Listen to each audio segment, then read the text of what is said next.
Ignace de Loyola, qui, se promenant sur un chemin, se penche sur une petite fleur des champs et s'adresse à elle en lui disant « Chute pas si fort », tellement elle manifestait la gloire de Dieu.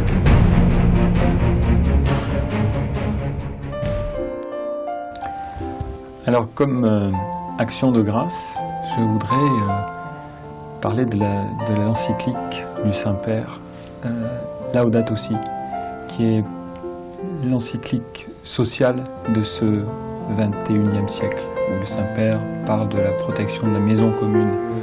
Les chrétiens sont à nouveau stimulés dans une nouvelle dynamique de l'émerveillement devant la nature. Et ils portent un message qui est de dire que derrière cette nature se cache le Créateur. Ce fabuleux chemin de l'émerveillement devant la création nous permet aussi de nous émerveiller devant celui qui vient sauver cette création. Pour rendre grâce pour des initiatives particulières, moi j'ai été émerveillé par ce film Demain, qui est passé sur les écrans il y a quelques mois, et que beaucoup de personnes ont vu, et qui nous fait rentrer tous, que nous soyons croyants ou pas, justement sur ce chemin d'émerveillement, et qui montre qu'il y a des choses qui sont possibles aussi pour respecter cette maison commune.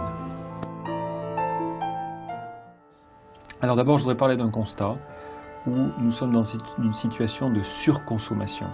Surconsommation au niveau des énergies fossiles, au niveau de l'alimentation, aussi une mauvaise consommation par rapport à l'eau. Des centaines de milliers de personnes meurent chaque année en raison de l'absorption d'eau polluée. On est dans une situation où aussi nous consommons, nous nous habillons avec des vêtements qui parfois ont été fabriqués par des personnes en situation d'esclavage.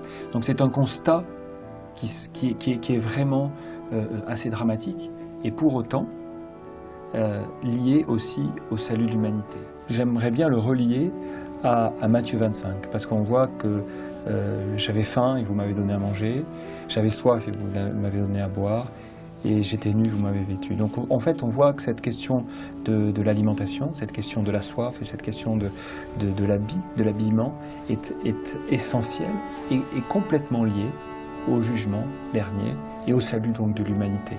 Donc ce que j'aimerais, c'est que nous passions dans une culture où nous sommes attentifs aux frères. Qu'as-tu fait de ton frère, dit le Seigneur à Caïn. Et je crois que nous sommes appelés à passer d'une société de consommation à une société de consolation. Et je crois que cet évangile de Matthieu 25 nous y invite de manière très forte. Et c'est aussi mon rêve pour la France qui est éducatrice d'une certaine manière, qui a un témoignage à donner, et je pense qu'elle a les moyens concrets de donner cet exemple, de montrer l'exemple. Alors cette prière est extraite de la grande prière qu'a fait le pape François, justement à la fin de ce texte de l'encyclique Laudato Si. Dieu d'amour, montre-nous notre place dans ce monde, comme instrument de ton affection pour tous les êtres de cette terre, parce qu'aucun n'est oublié de toi. Illumine les détenteurs du pouvoir et de l'argent, pour qu'ils se gardent du péché et de l'indifférence. Aime le bien commun, promeuve les faibles, prenne soin de ce monde que nous habitons.